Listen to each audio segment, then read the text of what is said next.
ஆனாலும் நம்ம சாரதாம்மா வந்து இவ்வளோ வெகுளியாக இருப்பாங்கன்னு நம்ம நினைக்கவே இல்லை. Hi guys, welcome back to my channel.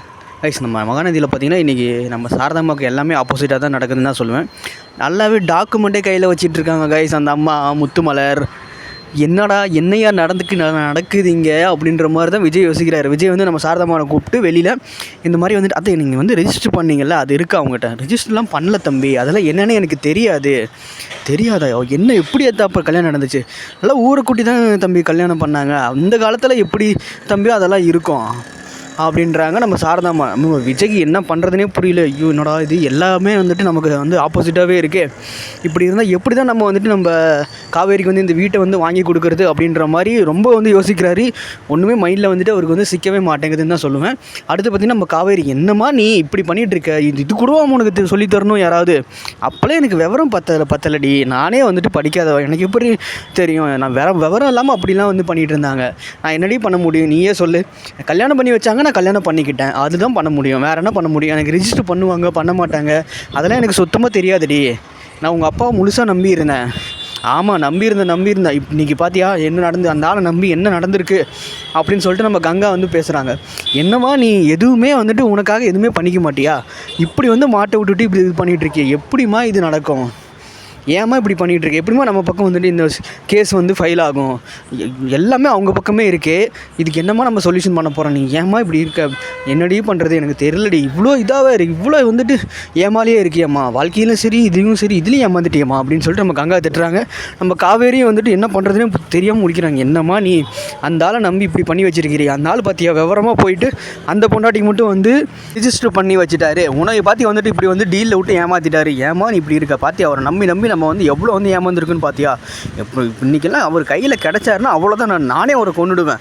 அவரே செத்து போயிட்டார், இதுக்கு மேலே என்னங்க போங்க அப்படின்னு சொல்லிட்டு நம்ம விஜய் வந்து சொல்கிறாரு. விடுங்க பார்த்துக்கலாம், ஏதாவது ஒரு நமக்குன்னு வந்துட்டு ஒரு லூப் ஹோல் இருக்கும், நம்ம வந்துட்டு பொறுமையாக யோசிச்சா கண்டிப்பாக கிடைக்கும். ஸோ இந்த நேரத்தில் வந்துட்டு நமக்கு எதுவுமே வந்துட்டு சாதகமாக இல்லை, ஆனால் கண்டிப்பாக வந்துட்டு சாதகமாக இருக்கும், நீங்கள் பொறுமையாக இருங்க அப்படின்னு சொல்லிட்டு விஜய் வந்துட்டு எல்லாத்துக்குமே சமாதானப்படுத்திட்டு இருக்காரு. கைஸ், நம்ம வீடியோக்கு வந்து ஃபஸ்ட் டைம் உள்ளே வரீங்கன்னா நம்ம சேனலை வந்து சப்ஸ்கிரைப் பண்ணிக்கோங்க.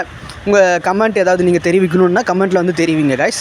விஜய் காவேரி பற்றி ஏதாவது தெரியணும், இந்த சீரியல் வந்து எவ்வளோ வருஷமாக பார்த்துட்ருக்கீங்க, அந்த மாதிரி ஏதாவது தெரிவிக்கணும் அப்படின்னா நீங்கள் வந்து கமெண்ட் செக்ஷனில் தெரிவிங்க கைஸ். என்ன தம்பி பண்ணுறது, நான் வந்துட்டு அப்போ வந்து நான் கிராமத்துலேருந்து வளர்ந்து அப்படியே வந்துட்டு என்னை கல்யாணம் பண்ணி வச்சுட்டாங்க. அதனால தான் எனக்கு ஒன்றுமே புரியல, ஒன்றுமே தெரியல.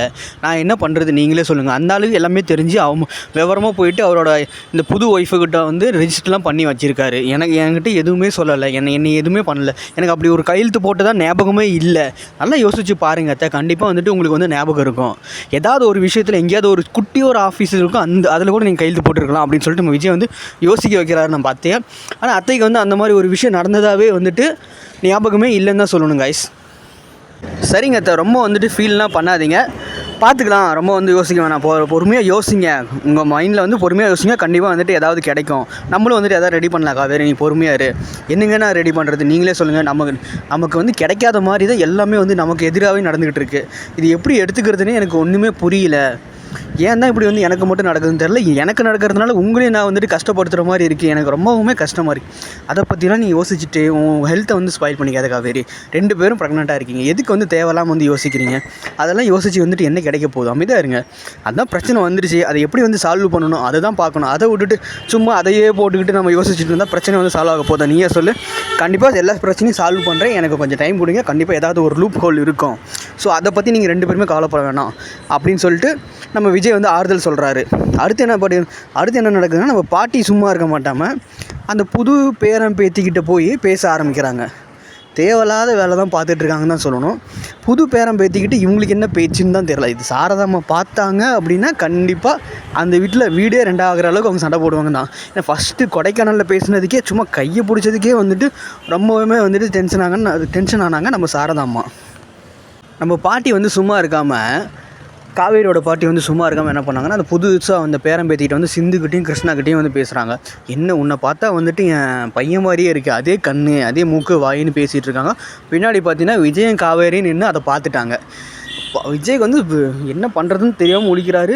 நம்ம காவேரிக்கு பயங்கர கோவம் வருது. ஐயோ இந்த பாட்டியால் தான் பிரச்சனையே. இப்போ வந்து இது தேவையா நமக்கு? இருக்கிற பிரச்சனையில் இது வேறு ஒரு புது பிரச்சனையை வந்து நம்ம பாட்டியை கிளப்பிட்டு இருக்கு. விடுங்க, நான் பார்த்துக்கலாம். கவேரி இரு. நம்ம பிரச்சனை வேறு, அவங்க பிரச்சனை வேறு. விடு பார்த்துக்கலாம். என்னங்க அவங்க பிரச்சனை?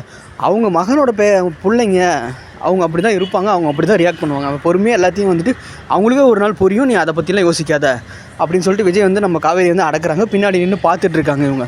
பாட்டி என்னென்னா நம்ம சிந்து கையையும் நம்ம கிருஷ்ண கையையும் பிடிச்சிக்கிட்டு சாப்பிட்டீங்களா, தூங்குனீங்களா, என்ன பிரச்சனை உங்களுக்கு, அப்படி இப்படின்னு சொல்லிட்டு ரொம்ப வந்து எக்ஸ்ட்ரீமாக வந்துட்டு கொஞ்சம் பேசிகிட்டு இருக்கிற மாதிரி பேசிகிட்டு இருக்காங்க. இது சாரதாமாவுக்கு தெரிஞ்சிச்சுன்னா முடிஞ்சுது. அதே மாதிரி கங்கா அவங்களுக்கும் தெரிஞ்சிச்சுன்னா சத்தியமாக பாட்டியோட கடை முடிஞ்சிச்சுன்னா சொல்லுவேன். கைஸ், நான் மகாநதி செய்தி பிடிச்சிருந்துச்சு அப்படின்னா நீங்கள் வந்து நம்ம சேனலை வந்து சப்ஸ்கிரைப் பண்ணிக்கங்க கைஸ். என்னன்னா நம்ம விஜய் வந்து ரொம்ப யோசிக்கிறார். ஐயோ என்னடா இது பிரச்சனை, இப்படி போயிட்டே இருக்கு, எப்படா முடியும்? விஜய் மட்டும் கிடையாது, நம்ம பார்க்குற நம்மளும் தான் யோசிக்கிறோம். என்னடா இது, இந்த பிரச்சனை ஜவு மாதிரி இழுத்துட்டு போயிட்டே இருக்கேன், எப்போ தான் வந்துட்டு பசுபதி வருவார், இந்த பிரச்சனையை வந்து முடிச்சு விடுவார் அப்படின்ற மாதிரி எல்லாருமே பண்ணிகிட்டு இருக்காங்க. கண்டிப்பாக பார்த்தீங்கன்னா இன்னும் ஒரு 1 வீக்லேயே பசுபதியோட என்ட்ரி கிடைக்கும். கண்டிப்பாக வந்துட்டு இந்த பிரச்சனையை வந்து 1 வீக்குள்ளே முடிக்க பார்ப்பாங்க. கண்டிப்பாக அதுபடி தான் நடந்துக்கிட்டு இருக்குது. ஆனால் நம்ம கெஸ் பண்ணுறது நம்ம பார்த்துட்டு இருக்க நம்மளே வந்துட்டு நல்லாவே கெஸ் பண்ணுவோம்னு சொல்லலாம் கைஸ். இந்த வீட்டோட பிரச்சனை எப்போ முடியும் அப்படின்னு சொல்லிட்டு நம்ம ஆடியன்ஸை வெயிட் பண்ணுற மாதிரி தான் தோணுது. நம்ம மக்களும் வெயிட் பண்ணுற மாதிரி தான் தோணுது. எல்லாருமே மோஸ்ட்டாக வெயிட் பண்ணுற மாதிரி தான் தோணுது. ஏன்னா இது வந்து ரொம்ப வந்து ஜவு மாதிரி இழுத்துகிட்டே போயிட்டுருக்கு இந்த பிரச்சனை. இந்த முத்துமலரும் இந்த கிருஷ்ணா சிந்துவோட பிரச்சனையை டக்குன்னு முடிச்சு விட்டு அடுத்த வேறு ஒரு பரிமாணத்தை பார்க்கலான்ற மாதிரி எல்லாருமே எதிர்பார்க்குறாங்க. கண்டிப்பாக இதுக்கு பின்னாடி யார் இருக்காங்க நல்லாவே எல்லாருக்கும் மோஸ்ட்டாக கெஸ் பண்ணியிருப்பாங்க. நம்ம பசுபதி தான் இருக்கார். இது கண்டிப்பாக வந்துட்டு லீகலை வச்சு நம்ம விஜய் வந்து கண்டுபிடிச்சி இது ஃபேக்கு அப்படின்றத நிரூபித்து கண்டிப்பாக நம்ம காவேரிக்கு வீட்டை மீட்டு தருவார் அப்படின்றதுல சந்தேகமே கிடையாது. அப்படின்னு நீங்கள் நினச்சிங்கன்னா நம்ம சேனல் வந்து சப்ஸ்கிரைப் பண்ணுங்கள். மேலே பெல் ஐக்கான் இருக்குது, கிளிக் பண்ணிக்கோங்க. நம்ம போடுற வீடியோஸ் எல்லாமே பார்த்திங்கன்னா உடனே வந்துட்டு உங்களுக்கு வந்து நோட்டிஃபிகேஷனாக வரும். உங்களுக்கு ஏதாவது கருத்து தெரிவிக்கணும் நம்ம கமெண்ட்டில் கருத்துக்களை தெரிவிங்க கைஸ். சரி ஓகே அப்படின்னு சொல்லிட்டு இந்த பக்கம் வந்தால் நம்ம பாட்டி, விஜயோட பாட்டி சும்மா இருக்க மாட்டேங்கிறாங்க. ரொம்ப டென்ஷன் ஆகிட்டாங்க. என்ன பாட்டி, என்ன ஆச்சு பாட்டி, இப்படி பண்ணிகிட்ருக்கீங்க அப்படின்னு சொல்லிட்டு நம்ம விஜய் வந்து சொல்கிறாரு. இல்லை விஜய், நீ இவ்வளோ வந்து கஷ்டப்படுறதுலாம் எனக்கு வந்து ரொம்ப ரொம்ப கஷ்டமாக இருக்கு. நான் இவ்வளோ வந்து கஷ்டப்பட்டு நான் வந்து வாழ்க்கையில் பார்த்ததே கிடையாது. ஆனால் நீ இவ்வளோ கஷ்டப்படுற, அது என்ன சொல்கிறதுன்னு எனக்கு புரியவே இல்லை. அதை நினச்சே எனக்கு ரொம்ப கஷ்டமாக இருக்குது பாட்டி. அதை பற்றினா நீங்கள் நினைக்கிறதுனால ஒன்றும் இல்லை பாட்டி. கண்டிப்பாக வந்துட்டு நம்ம இந்த பிரச்சனையெல்லாம் முடித்து சீக்கிரமாகவே இதுலேருந்து வெளியே வருவோம். பிரச்சனை வருதுன்னு யோசிக்கக்கூடாது. பிரச்சனை வந்துட்டு தான் இருக்கும். அதுக்கு நம்ம சமாளிக்கக்கூடிய வழியில் பார்த்து தான் பாட்டி இருக்கணும். அதான் நீங்களும் இதை புரிஞ்சுக்கோங்க. எல்லோரும் 2 பேரும் புரிஞ்சுக்கிட்டு அமைதியாக இருங்க. கண்டிப்பாக வந்துட்டு இந்த பிரச்சனைலேருந்து வெளியே வந்துடும். நானும் சந்தோஷமாக இருப்பேன், காவேரியும் சந்தோஷமாக இருப்பா. காவேரினே சொல்லிட்டு இருக்கீடா. ஆமாம் பாட்டி, நம்ம காவேரி விட்டு கொடுக்க முடியுமா, நீங்களே சொல்லுங்கள் அப்படின்ற மாதிரி நம்ம விஜய் வந்து நம்ம காவேரிக்கு எப்பவுமே சரி, என்ன காரணம் எந்த சூழ்நிலை என்ன சரி, நம்ம விஜய் வந்து நம்ம காவேரிக்கு சப்போர்ட் பண்ணாமல் இருந்ததே கிடையாது, இருக்கவும் மாட்டார். ஓகே கைஸ், தேங்க்ஸ் ஃபார் வாட்சிங் கைஸ். நம்ம நெக்ஸ்ட் வீடியோவில் பார்க்கலாம். Bye guys.